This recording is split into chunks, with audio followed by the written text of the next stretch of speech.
Ini yang saya katakan tadi, kita desain lagi.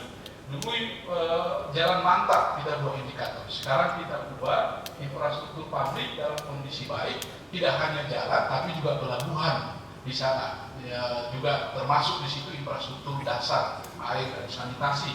Pemukiman layak huni sekitar 45% di akhir tahun 2022, dan desa STBM itu sekitar 4 targetnya. Nah ini juga terlalu kecil menurut saya Pak Lamudin. Nah ini ayo kita diskusikan. Angka yang Bapak buat ini 4 menurut saya ini terlalu kecil.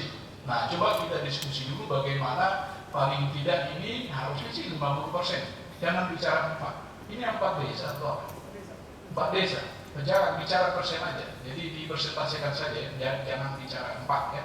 Nah jadi kalau saya sih minta ini ya 50% lah yang desa STBM ini. Ya Pak Kadis, tapi nanti coba Bapak kasih argumentasinya. Nah, target selanjutnya untuk misi ketiga itu pembangunan pertanian terpadu, pembangunan pariwisata, UMKM, dan juga pengembangan kawasan pertanian, cengkeh, sagu, pisang, kelapa, pengembangan komunitas terintegrasi hulu dan hilir, pembangunan pariwisata 3M1K, dan kayak itu dalam rangka mewujudkan kemandirian ekonomi masyarakat yang berdaya saing berbasis maritim itu, pertumbuhan ekonomi kita rencanakan kita koreksi dari 6% menjadi 4,5.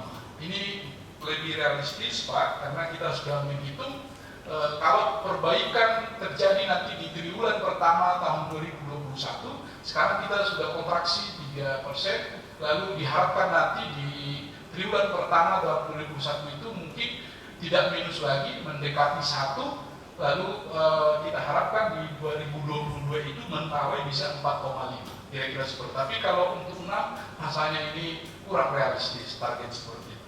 Nah yang kedua, pendapatan per kapita juga kita koreksi dari 60 juta menjadi 56,42 juta.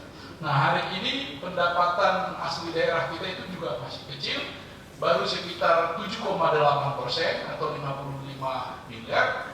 Nah ini yang perlu upaya-upaya. Kita tahu bahwa banyak usaha-usaha jangankan untuk membayar pajak, untuk bisa bertahan membayar gaji karyawannya saja sulit, terutama di sektor pariwisata. Dan kalau kita berbicara pariwisata kita sangat ditopang dengan pariwisata global. Jadi kalau selama negara-negara lain yang datang ke sini itu masih di lockdown, tentu tidak akan bisa kita mendapatkan pendapatan asli daerah dari hasil usaha. Yang keempat itu menunjukkan tata kelola pemerintahan. Baik itu meningkatkan kualitas capaian kinerja pemerintah, bagaimana perencanaan yang berbasis outcome, dan penataan organisasi. Paling tidak dari misi 4 ini ada 2, indeks daya saing daerah dan indeks reformasi birokrasi. Paling tidak nanti bisa meningkatkan kualitas manajemen ASN kita. Jadi bagaimana pelayanan publik itu bisa meningkat dengan baik, itu sangat tergantung juga dengan manajemen ASN-nya. Katakan di satu sekolah menumpuk di situ guru. Kalau kita bicara bahwa kita kekurangan guru, itu belum tentu. Yang ada adalah kita belum membuat pemerataan dengan baik.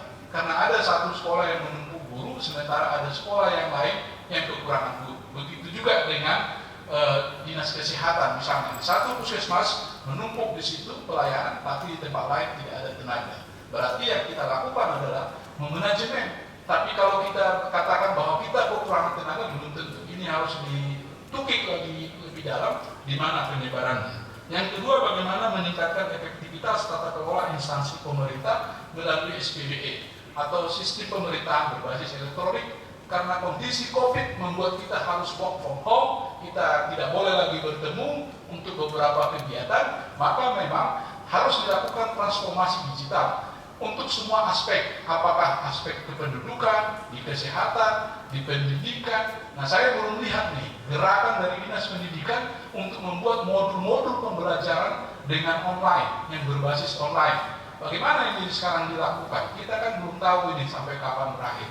Nah demikian juga di aspek pertanian, di UMKM, bagaimana itu sudah didata. Karena sekarang bantuan pemerintah itu bisa didapat kalau mereka betul-betul terdata dengan baik, baru mereka bisa mendapatkan bantuan-bantuan. Sehingga program ke depan perlu kita mentransformasi semua pikiran-pikiran kita dan tindakan kita dengan berbasis elektronik, dengan online. Teman-teman dari Kominfo harus mencoba mendesain ini. Apa-apa kira-kira bentuk digitalisasi yang harus kita lakukan. Yang ketiga itu adalah meningkatkan kualitas pelayanan publik. Bagaimana setiap pelayanan publik itu sudah harus mempunyai SOP, pengaduannya semakin menurun, tidak ada lagi keluhan-keluhan yang kita lihat di Facebook. Walaupun itu tidak menjadi sebuah pembenaran bahwa semua yang di Facebook itu betul, tapi paling tidak itu sebuah indikasi-indikasi awal. Yang terakhir, meningkatkan akuntabilitas kinerja instansi pemerintah. Ada zona integritas, tidak lagi ada suap, tidak ada lagi pungutan-pungutan di sekolah, di rumah sakit, di puskesmas, atau di mana saja. Kita harus pastikan.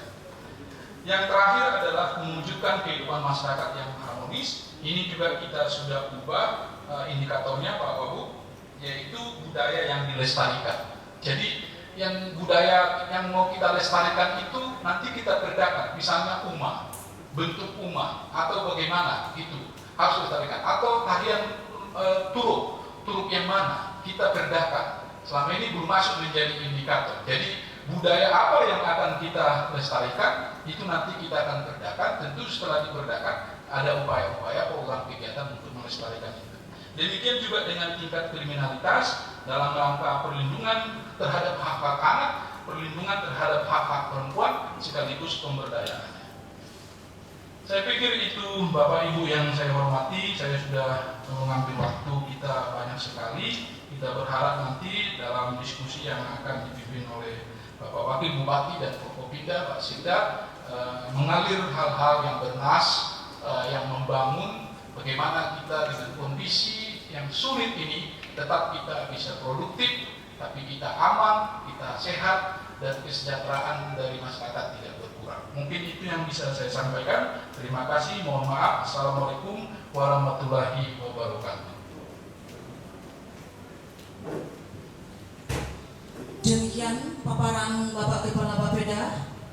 Selanjutnya kami undang Bapak Wakil Bupati, Bapak Ketua DPRD, Bapak Dandim, Bapak Kapolres, Bapak Sekretaris Daerah, Bapak Kepala Daerah, Bapak Kepala Bapeda untuk mengisi tempat di depan dalam sesi diskusi atau pleno musyawarah perencanaan pembangunan RPJMD tahun 2017 sampai dengan tahun 2022 yang dimoderatori oleh Bapak Kepala Bapeda, Bapak Nasir Nur Sirait. Kami persilakan.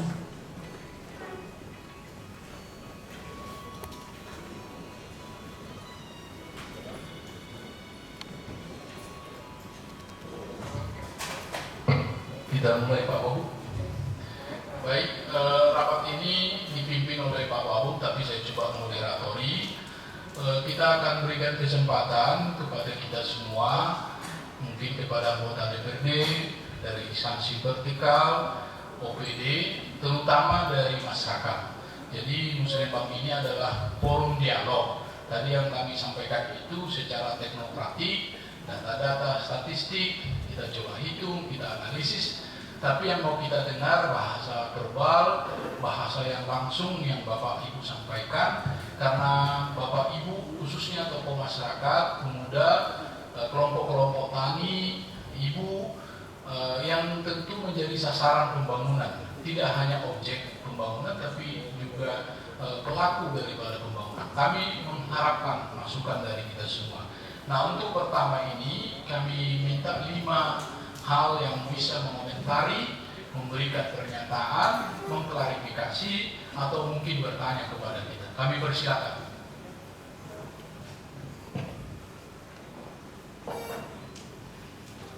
Ada Pak Nelson pertama, yang kedua dari KNPI kayaknya ya, betul. KNPI, yang ketiga dari Bapak Pendeta Hamate, yang keempat dari Ketua PI. Ada lagi? Baik, kalau tidak ada yang keempat, silakan Pak Dewan, kami persilakan. Tolong mic-nya.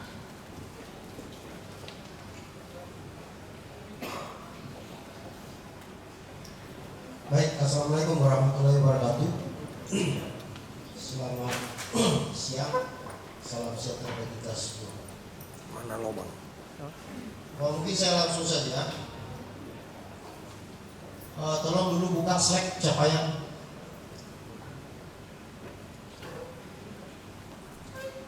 Capaian 3 tahun RPJM kita.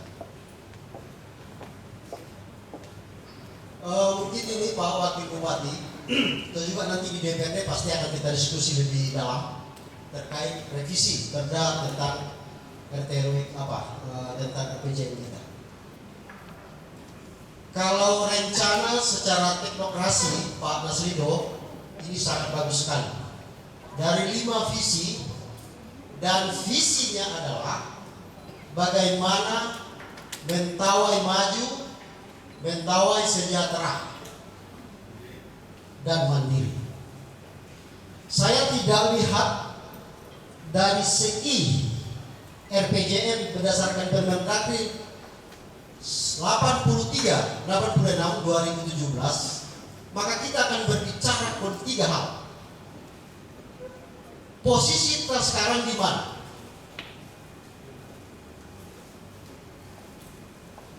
Terus yang kedua,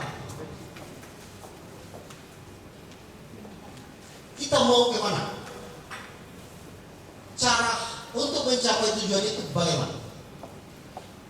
Sekarang sudah 3 tahun selesai, sudah berlalu masa periode kepala daerah, capaiannya 63%, 0,84. Bagi saya tidak uraikan secara detail visi itu karena memang perencanaannya secara rantek yang saya lihat. Tingkat kemiskinan kita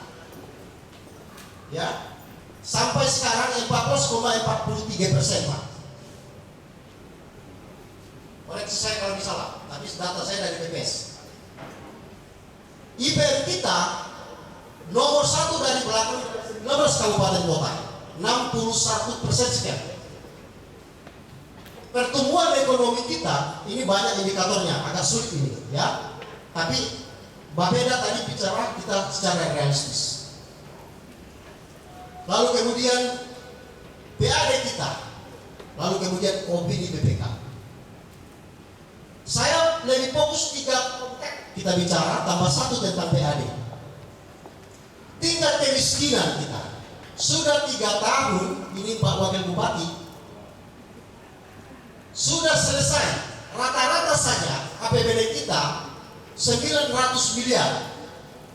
Maka kali 3, 2,8 triliun APBD kita. Tetapi tingkat kemiskinan ini masih 14,43%. Pertanyaannya, tingkat kemiskinan kok sulit sekali padahal anggaran sudah digelontorkan 2,8 triliun. Taruhlah kita habis pangkas itu tentang belanja pegawai. Bukankah di RPJM awal sudah ditentukan pagu indikatif yang harus disonkronkan dengan RPJMN, kemudian baik pusat maupun provinsi. Sekarang kita mau revisi, tapi kalau Bapak tidak lakukan tahun ini, tahun depan tidak akan mungkin lagi. Aturannya seperti begitu. Nah, maka tersisa 2 tahun masa jabatan beliau-beliau ini. Sedangkan kemiskinan kita masih 14,43%. Dari 2017, 2018, 19, 2020, 2021, 2022. Nanti di renja OPD dan registra OPD nanti menjadi cikal bakal. Itu masalah kemiskinan. Masalah IPM. IPM kita, saya tidak kemudian pesimis dalam konteks ini sebagai anggota DPR. Tapi saya bertanya-tanya, kenapa ini IPM ini tidak melonjak? Tadi bicara masalah daerah saya. 61%, sekian, Pasaman sudah 66%, Pak. Masa kita Mentawai di Sumatera Barat ini 3T. Dan kita tidak akan menangis ketika daerah kita disebut 3T. Karena keunggulannya banyak, Pak. Kabupaten Pasaman tidak mungkin kasih proposal di kementerian lembaga karena dia tidak 3T. Tapi Mentawai, ini Kepala Dinas, 3T, kalau kita kasih proposal di kementerian lembaga sangat laku sekali. Tapi persoalannya adalah apakah di PU sudah clean and clean masalah lokasi, sudah ada DED, detail engineering design, tanahnya sudah disertifikat. Kita kalau berbicara di kementerian kita harus selesaikan, perencanaannya harus jelas. Contoh jalan Trans Nasional, Trans Betawi 390 sekian kilo, yang sekarang 90 kilo. Ini sudah 3 tahun ini, Pak. Di Bali Selatan, jalan Limbu Mampinang, kita sudah rekomposisi anggarannya. Padahal itu antara sudah ada kesepakatan DPRD dengan Pak Daerah. Ini Pak Wakil Bupati. Sementara kondisi jalan 17 paket di Trans Mentawai masih ngono-ngono. Pertanyaannya, di mana ketegasan Pak Daerah? Tinggal 1 tahun 2021 karena itu tahun jamak. Dan saya lihat secara progresnya belum mencapai 50% rata-rata satu ruas jalan. Tinggal 1 tahun, Pak.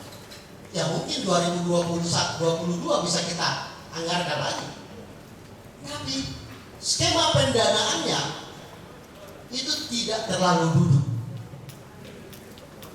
Karena saya berbicara masalah posisi kita sekarang di mana? Karena kita berbicara 4 aspek di sana. Pertama, tentang evaluasi RPJM sebelumnya. Kita RPJPD ini juga harus jujur kita pemerintah. RPJPD Kabupaten Kepulauan Mentawai 20 tahun. Dia harus sinkron dengan RT RW kita. Sekarang kita lagi berjuang. Holding zone kita ada 129.535,69 hektar di holding zone kita berjuang sekarang. Pemerintah daerah, bukan saja pemerintah tapi kita DPRD. Kemudian yang kedua, analisis masalah. Kemudian kita berbicara gambaran umum, kemudian kemampuan keuangan daerah. Kemudian yang kedua tentang mau kemana kita. Kita berbicara visi misi kepala daerah. Yang kedua tujuan dan sasaran. Kemudian dokumen RPJM. Yang ketiga, dengan cara apa kita mau ke sana 5 tahun supaya masyarakat sejahtera, mandiri dan maju. Maka kita akan berbicara strategi dan arah kebijakan, program prioritas dan pagu indikatif. Saya paham kalau secara perencanaan awal dengan kondisi COVID sekarang kan tidak terlalu signifikan mempengaruhi Mentawai. Signifikan, Pak. Ya, tetapi dalam hal bagaimana memproteksi masyarakat harus ada program. Tapi jangan melulu karena pandemi COVID-19 menjadi satu isu bahwa Mentawai inilah salah satu aspek Mentawai tidak maju. Nah, saya singgung masalah pendidikan dan kesehatan karena ini IPM. Besok Pak Wakil Bupati kita berbicara masalah PPD. Kita akan lihat, Pak, jangan lagi membangun fisik yang sementara jumlah pemanfaat tidak ada di sana. Contoh satu sekolah, satu dusun ada 90 kakak, tapi lihat SD kelas 1 itu hanya 5 orang. kita kasih fisik, kita kasih fisik kesehatan, kita kasih puskesdes, kita kasih RKB, kita kasih labor dan segala macam. Makanya saya lebih setuju kita kejar infrastruktur supaya, contoh Matowe, ini kampungnya Pak Dewan. Di situ SD ada 3, SD 07, SD 32, SD 35 Matowe. Jarak antara desa Sikakap dengan desa Somananya itu hanya 9 kilo. Kita puslah dia itu satu sekolah, supaya kita berbicara tidak lagi berbicara kekurangan mobilier, tidak berbicara kekurangan guru. Karena di SD 32 ini Kepala Dinas Pendidikan 32, setahu saya jumlah murid satu sampai kelas 6 itu hanya 32 orang. Padahal guru sama dengan kita keluarkan biaya dari SD 32 dengan SD 1 sekarang. Karena guru 6, guru kelas, tambah guru bidang studi 3, tambah kepala sekolah 1. Anggarannya sama saja Pak, kita kelompokkan. Apalagi ada guru kepala sekolah cenderung rekrut itu guru kontrak itu atau guru sukarela, tentu berdasarkan kekuatan bos. Nah, hal seperti begini nanti kita akan berbicara. Saya tidak lihat capaian, maka melalui musrenbang ini karena juga masyarakat sebagai bermanfaat, kita mau buat bahwa sasaran pembangunan itu betul-betul masyarakat. Sasarannya adalah tentu kita OPD yang kerja Pak, bikin jalan, bikin prasarana kesehatan, bikin prasarana pendidikan, segala macam, pertanian. Kemudian bagaimana masyarakat itu menjadi pelaku pembangunan. Kita berbicara UMKM di sini, ya. Ada partisipasi masyarakat misalnya. Maka capaian RPJM nanti juga kepala daerah ajukan itu laporan pertanggungjawaban hakim masa jabatan. Kami melihat sudah 63,84%. Kalaulah besok tergenjot dia 25% 2 tahun ini, maka sekitar rata-rata 80 atau 85-90% pencapaian RPJM kepala daerah. Maka otomatis adalah kepala daerah nilai rapornya itu 8. Pertanyaan secara gampang, oh kepala daerah ini berhasil, tetapi masih menyisakan kemiskinan, jalan kita masih belepotan, rumah huni masyarakat masih tidak layak. Kita berbicara masalah stunting, masalah TBC, hanya dinas kesehatan saja kasih obat segala macam, tapi pemukimannya kita tidak perbaiki dulu, karena itu masalah substansi di sana. Nah, hal-hal seperti begini, ya, mungkin itu yang saya bisa kasih masukan Pak. Tetapi nanti di DPRD pasti akan kita lebih lagi berbicara. Tujuan saya kita memperkaya kepala daerah supaya ketercapaian itu terwujud Pak di sini. Maju, mandiri, sejahtera, mentawai emas, mentawai cerdas, mentawai mantap dan segala macam. Jangan sampai habis masa jabatan mentawai masih tidak cerdas, mentawai masih tidak mantap, ya, mentawai masih belum jadi emas, masih terak atau berumbu. Nah, hal-hal seperti ini, ya, saya rindu ada kepala daerah di sini, ya, karena tanggung jawab beliau itu. Pak Nasrindo tidak berjanji untuk mensejahterakan mentawai. Pernah Bapak berjanji? Tidak. Pernah Pak Yanti berjanji mensejahterakan Pangai Selatan? Jalan? Tidak pernah. Yang berjanji adalah kepala daerah pada waktu kampanye. DPRD beda sumpah jabatan DPRD dengan kepala daerah. Saya Nelson Sakrebau, saya tanggung jawab politik saya itu daerah pemilihan 2. Tetapi pertunjukan moral saya itu berbeda dengan tanggung jawab moral dengan tanggung jawab politik. Tapi kepala daerah sementara kami hanya DPRD hanya begitu saja, menyuarakan yang kami wakili. Kalau DPRD, kalau bupati bilang, Nelson, jangan paksa di situ di desa Bulasan tidak ada laut, kau kasih 5 PK, sudah menangkangi RPJM yang kita sepakati. Mau saya begitu Pak? Hei dosen, di situ tidak ada perkembangannya di Sedaka itu. Di situ hanya ada bagaimana nelayan tangkap dan budidaya. Tidak ada di situ pabrik, jangan paksa. Karena kalau kau paksa sudah menyalahi RPJM kita, pola pembangunan.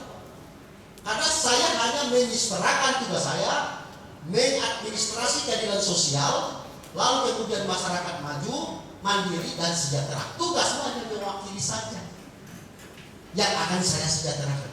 Itu kan paradigmanya. Nah mungkin itu saja ya. Saya berharap dalam forum ini untuk 2 tahun sisa masa Bupati, capaian RPJM akan berubah naik, tetapi akan terukur kemiskinan kita berkurang sampai kita turunkan 9%. Kemudian IPM kita naikkan 65%. Kemudian pertumbuhan ekonomi kita naikkan pada seluruh. Jangan realistis, enak terlalu tidak masuk akal gitu ya. OPD BPK tetap betul, WTP ada reformasi birokrasi di sana. PAD kita 10% dari DAU. Bapak tadi 55, DPRD bilang tidak 55 Pak. Ya? Tidak 55 kalau kita lihat. Nah, tetapi ini yang saya mau sampaikan supaya lebih bersemangat kepala daerah, baik Pak Bupati dan Wakil Bupati, kami juga DPRD. Tetapi harus jelas terukur. Jangan tadi disampaikan paham saya itu karena perencanaan secara teknokrasi. Nah, jadi itu saja dulu. Kami berharap kepada seluruh OPD, Renstra dan Renjanya, betul-betul situ kita ukit itu Pak Nasri sebagai Bapeda. Renstra, Renja OPD, karena Renstra dia di RPJM, Renja di RKPD. Pas dia di situ. Kalau dia melenceng sudah. Ya. Nah, maka Bapeda sebagai yang konsep itu, kemudian kepala daerah yang mengkontrol, ya, tugas kita adalah bagaimana mengadministrasi keadilan sosial terutama. Saya kira itu saja dulu. Mohon maaf sudah banyak detik yang saya pakai. Terima kasih atas perhatiannya. Assalamualaikum warahmatullahi wabarakatuh. Salam Santi Om. Terima kasih Pak Dewan. Kita jadi semangat ini masukan-masukan dari beliau. Terima kasih sekali lagi Pak. Seterusnya dari KNPI ya tadi ya. Ya silakan.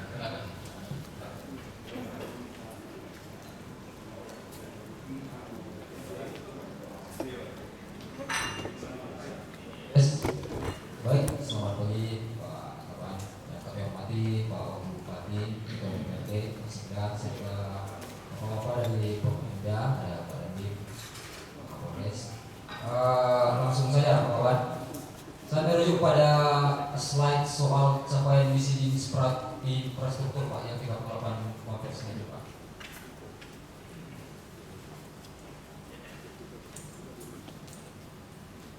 Ya. Itu kan capaiannya tercapai 38%, sedangkan yang tidak tercapai yang 21%. Artinya itu adalah PR besar kita Pak Kawan. Dan di situ Bapak menyampaikan bahwa akan ada percepatan gitu. Jadi yang mau kami tanyakan, metode percepatan yang seperti apa yang Bapak rencanakan ke depan. Artinya gini, jangan sampai percepatan itu mengobrak-abrik APBD yang sudah posturnya saat ini gitu Pak. Ya misalnya kita kasih contoh misalnya COVID ini kan, COVID ini satu bencana darurat, terus ada tim untuk tim percepatan penanganannya pasti ada. Bapak kan itu sudah singgung dia tadi gitu kan, bahwa mungkin akan ada penambahan orang atau seperti apa. Jadi metodenya itu yang kita tahu Pak. Sekian Pak. Terima kasih. Seterusnya dari Bapak Pendeta Pamate, silakan.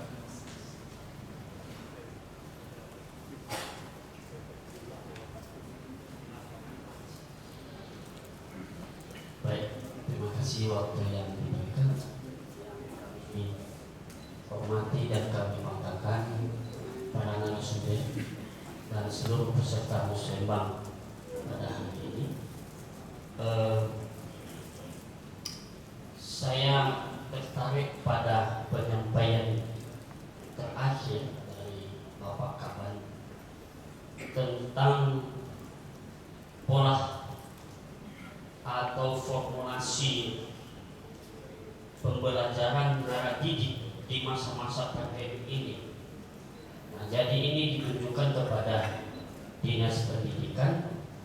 Kami mengalami kendala sebagai orang tua, sebagai juga bagian dari ormas, sebagai bagian dari para pelayan Tuhan, hamba Tuhan, dan juga bagian dari Pokda yang dipimpin oleh Bapak Dr. Nasri Musrai.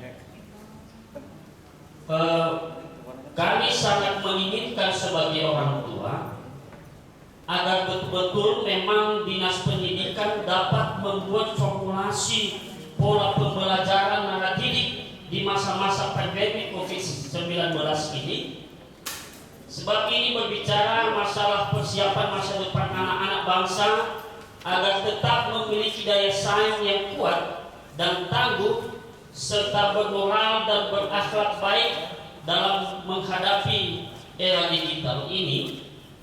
Jadi kalau kita perhatikan dan apa yang menjadi realita di lapangan pada masa pandemi ini, yang menjadi guru itu betul-betul orang tua, betul-betul orang tua. Dan istri saya juga adalah kayaknya habis baterai.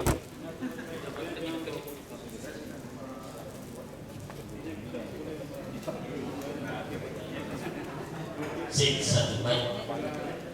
Mohon maaf. Saya juga sibuk dalam pelayanan, istri juga sebagai PNS. Kadang-kala tersita waktu kami 1-2 jam harus mengerjakan dulu mendampingi anak dalam mendidik, mengajar di rumah. Jadi kami menyampaikan keluhan khususnya kami yang anak-anaknya di swasta. Kami pernah menyampaikan kepada orang tua, guru di sekolah, kalau begitu uang sekolah anak yang 200.000 lebih per orang itu dihapus dulu sebentar, sebab yang menjadi guru adalah orang tua di rumah. Guru tidak pernah mendidik anak kami. Kami hanya mengantar tugas dan memeriksa, mengoreksi. Dan yang lebih banyak bekerja adalah orang tua di rumah. Tetapi guru di swasta tidak mau tahu. Tetap katanya justru di masa COVID ini lebih kerja keras lagi guru di swasta. Misalnya hanya sekali sebulan dikasih tugas, ini tiap hari dikasih tugas, sehingga guru juga harus lembur untuk memeriksa lembaran darah didik. Dalam hal ini, apa yang cocok formulasi khususnya di kota kabupaten yang ada jaringan internet, dan tidak tertutup kemungkinan formulasi yang pas dan tepat itu berlaku di seluruh pelosok daerah Kepulauan Mentawai. Tentu hal ini masalah jaringan bagian internet harus kita lengkapi di daerah dan pelosok. Mungkin ini yang perlu kami sampaikan, sangat penting menurut kami ini. Generasi masa depan bangsa harus kita atur strategis dan formulasi yang pas dalam mendidik anak. Terima kasih, Pak. Terima kasih Bapak Pendeta. Seterusnya Pak Ketua PIKI, silakan Bapak Nikanor Satu.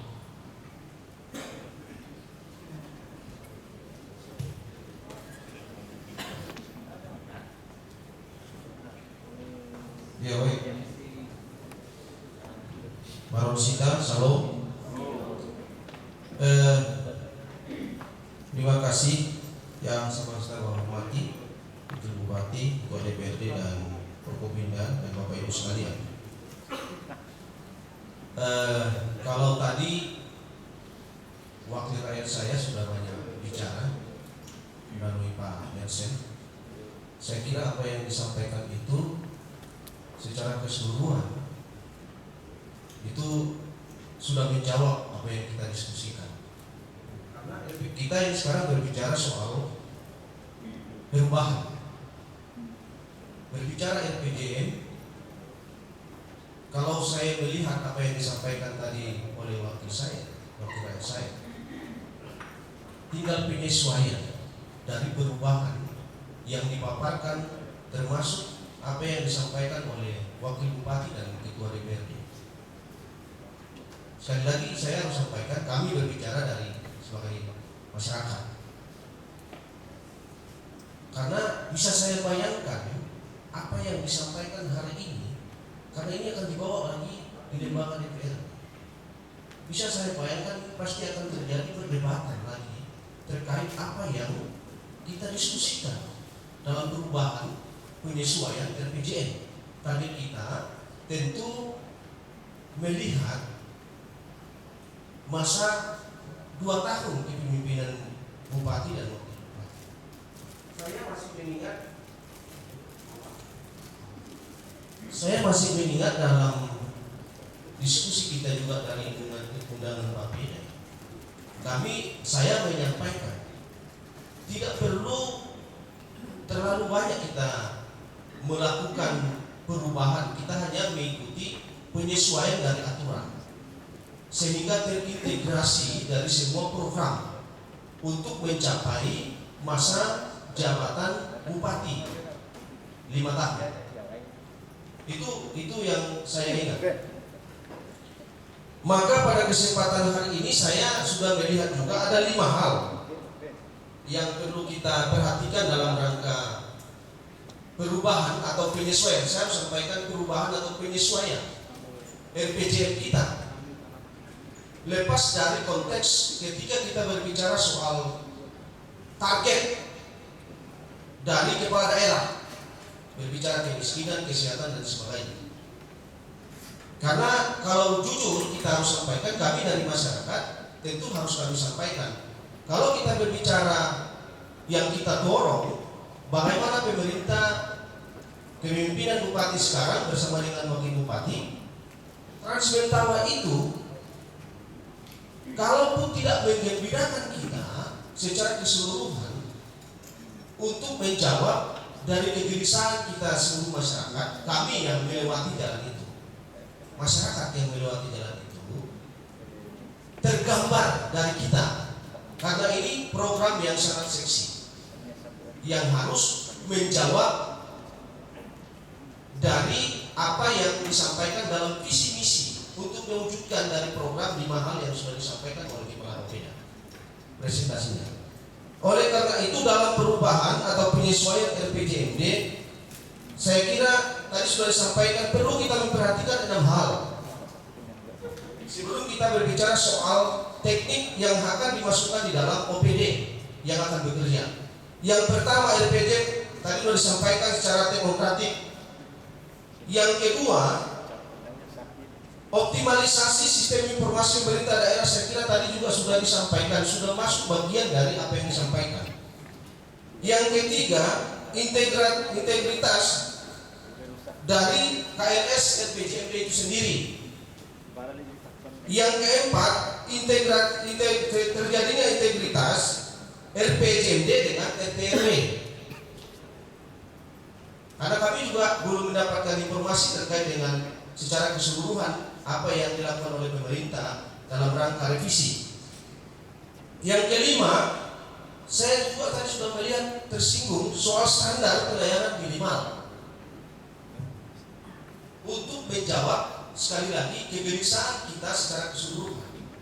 Yang terakhir yang saya mau sampaikan, penyempurnaan pohon kinerja dari pemerintah yang nanti diimplementasikan kepada aparatur. Yang nanti pohon kinerja itu adalah OPD yang harus kita sesuaikan dalam program pemerintah itu sendiri.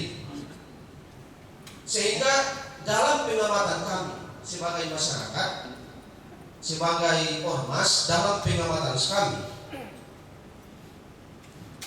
kalau ini bisa dioptimalisasikan, terjadi sinergitas dari program yang apa yang disampaikan oleh wakil kami tadi, Pak Nelson, kita berbicara soal kemiskinan, PAD Karena ini bukan persoalan yang baru.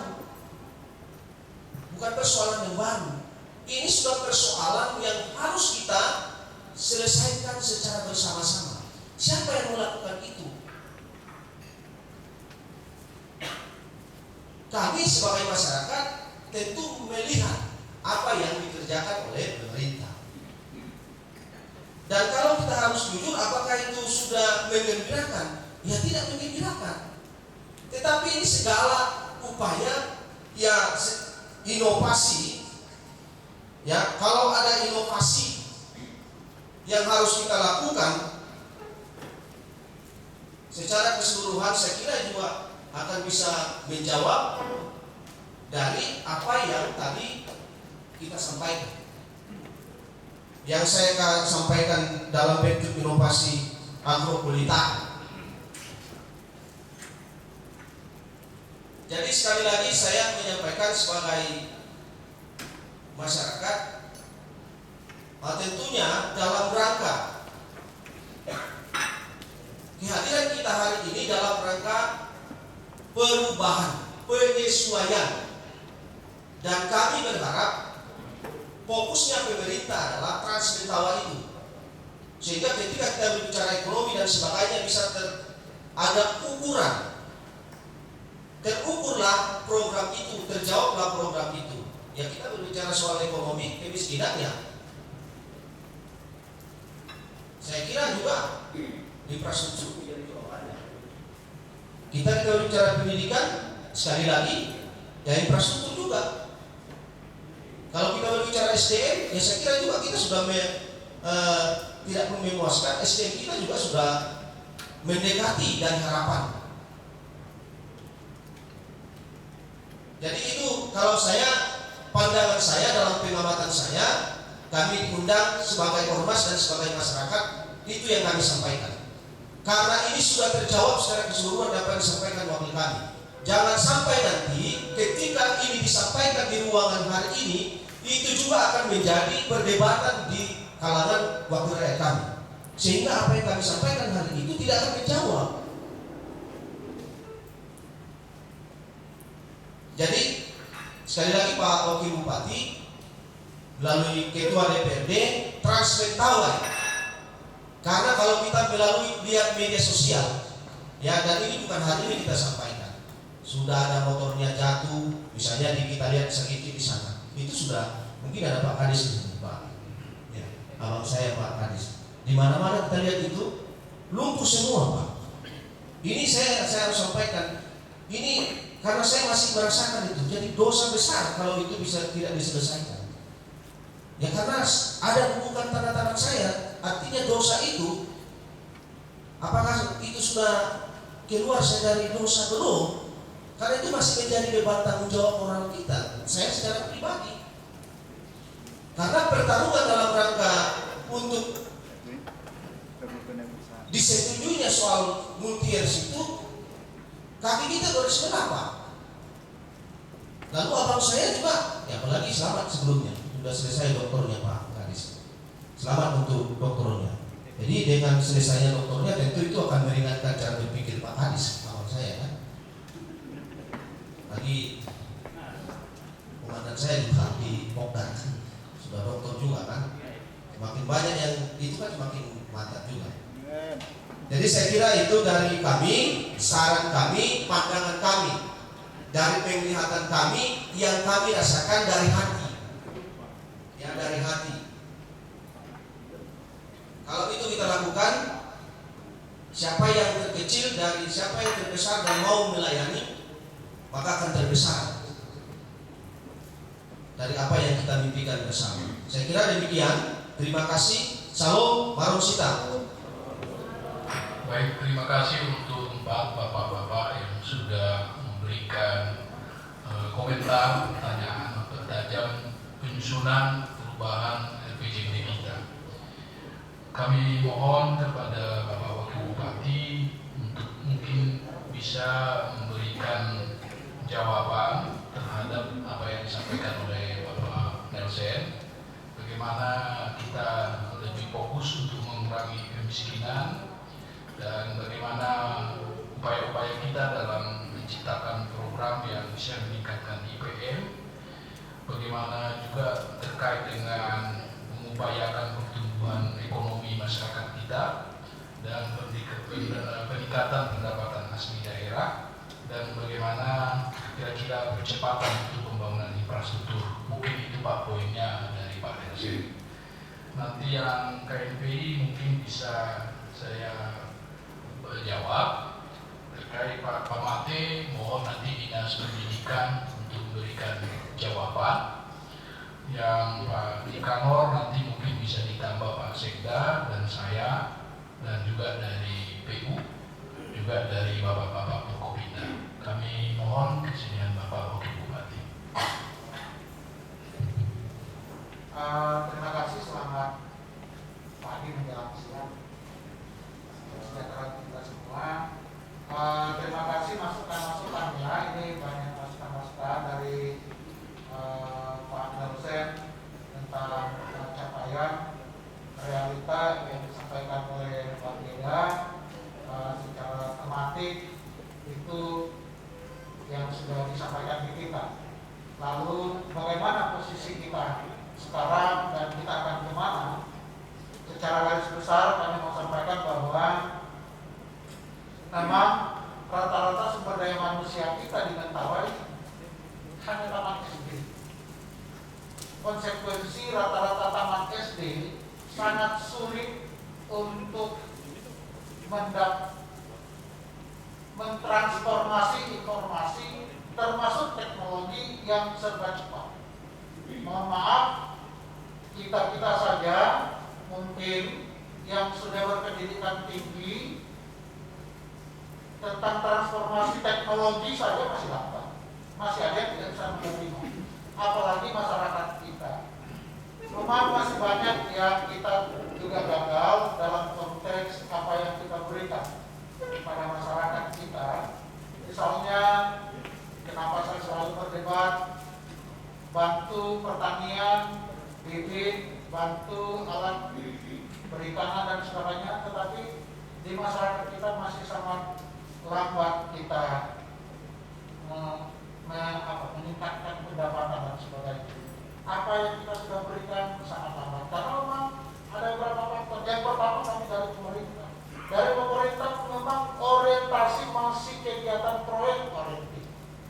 Belum kepada penyadaran, peningkatan dan sebagainya. Beda yang dilakukan oleh Pak Pendeta, IGO dan sebagainya. Jadi itu pun kami beberapa kali kami diskusikan. Kalau pergi ke sana penyuluhan dan sebagainya hanya administratif selesai. Padahal masyarakat kita rata-rata pendidikan kita masih sangat rendah. Pemahaman, penyadaran, penyuluhan. Misalnya kita memberikan tentang lingkungan bersih saja, tanggung jawab mereka. Maka mereka katakan itu kan ada uangnya di desa. Membersihkan halaman kita sendiri sudah melihat orang lain akan berbuat. Padahal itu kebersihan. Penyadaran, pemahaman itu yang kami harus akui secara pemerintahan banyak gagal tentang itu. Nah, kami minta kepada kita semua, kepada kepala desa juga, kepala desa jadi politik juga gitu. Padahal mereka yang paling. Kemudian bagaimana apa kita sebenarnya mau kemana kita? Ya sesuai dengan cita-cita kita. Masyarakat Mentawai harus mandiri. Bagaimana mandiri? Tentu yang pertama yang kita lakukan sejalan dengan pemberdayaan masyarakat, kita bangun Trans Mentawai infrastruktur karena ini masalah kita utama. Sektor ekonomi kita, lahan utama masyarakat, ekonomi masyarakat utama itu pertanian. Sektor pertanian produksinya itu barangnya banyak, tapi nilai jualnya sedikit. Apalagi dengan laut yang selama ini hanya dengan laut. Nah kita mau coba hubungannya dengan Trans Mentawai. Hanya masalahnya Trans Mentawai sekarang masih ada kendala tentang kita tadi, makanya disampaikan panas, mungkin standar kualitas yang kita terlalu besar. Kita mau rubah, kita sudah sampaikan Trans Mentawai tadi menjawab apa yang disampaikan KNPI yang akan nanti dijelaskan lagi. Kita mendorong, kita sepakat buka dulu selebar-lebarnya. Kenapa selebar-lebarnya? Ada masalah kita.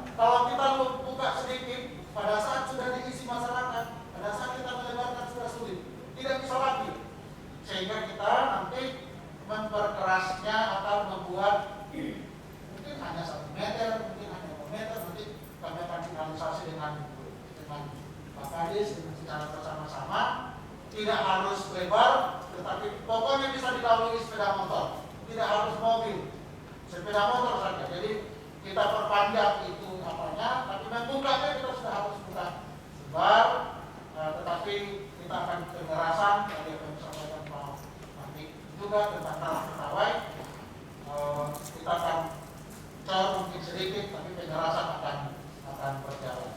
Nah, memang ini banyak faktor juga. Ada beberapa di tingkat masyarakat masih ada yang sulit, menghambat, ada yang kemalangan dan sebagainya, tetapi ini sudah kita lalui. Nah, setelah itu kalau Trans Mentawai sudah jalan, ekonomi masyarakat sektor pertanian kita akan dorong. Yang sekarang juga kita sedang dorong bagaimana meningkatkan ekonomi masyarakat sebagai petani. Produk pisang itu sudah harus kualitasnya harus ada. Kita bersyukur kemarin beras sudah ada dari Melanjan, makanya saya tadi pengantar bagaimana beras itu bisa sampai di Tapega, bisa mengisi pasar-pasar, tidak lagi di apa. Ada beberapa hal yang kita teknologi pertanian, hanya memang di masyarakat kita tidak bisa rutin juga. Kita sudah bantu sulit.